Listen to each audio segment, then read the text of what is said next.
Hi guys, this is Alex on Casuals, and today we're going to be playing Genshin Impact, and we're going to bring you guys a guide on Xingqiu. Now, the first thing that you need to know about Xingqiu is that he is a one-handed sword user.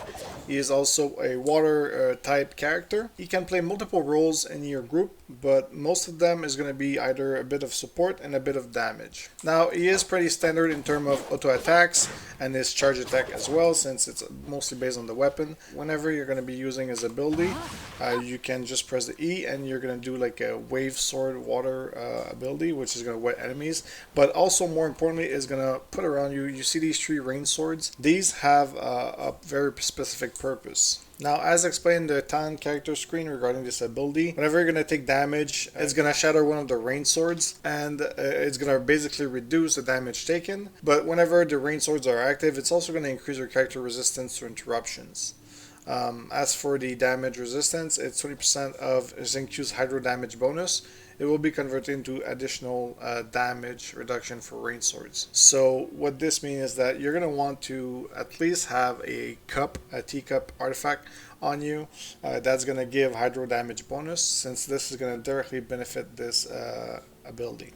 Now, also, they do mention down here that the additional damage reduction can only be gained up to 24%, so like you cannot go like super ham on this. Now, for his ultimate ability, it's going to add various sword around you that are, whenever you're going to attack, they're also going to attack the enemies. And what is really cool about this is that you can also swap to a different character to inflict the damage with the ultimate still being active. So you can even mix it with other thing of your ultimate. If you're running a Kaya, the fact that he's water and then Kaya's cryo makes a really good synergy. So it's going to allow you to add a lot of CC of crowd control into your combat tactics. Now, in the description, they also mention that this ultimate ability makes the rain swords to remain permanent for the duration. This means that whenever you're going to be taking damage, or it's going to be reduced, but it's also going to permanently increase your, well, not permanently, but for the duration of the ult, increase the resistance to being interrupted. Now, for the interrupt specifically with the rain swords, what you want to do is you just use your ability, and then you're going to swap over to a casting character, and then this is actually a cast. It takes quite a little bit to cast, but whenever you're in there, it could be interrupted by enemy attacks, and the rain swords are going to reduce the chances of interruption.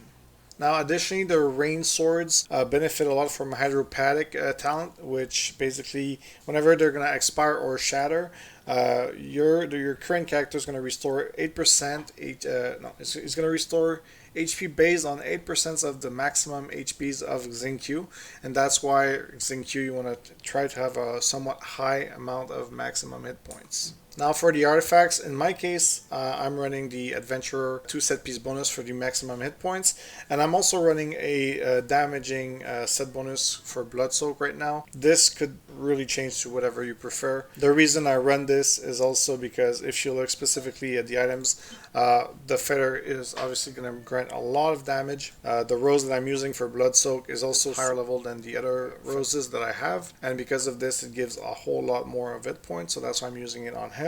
And for the rest, it's just 2 set piece bonus. And for the cup artifact, you really want to find a cup that has good stats, high rarity, but obviously also has hydro damage bonus to increase the damage absorption of the rain swords. Now, for Xingqiu's Constellation, in my opinion, his Constellation are really good.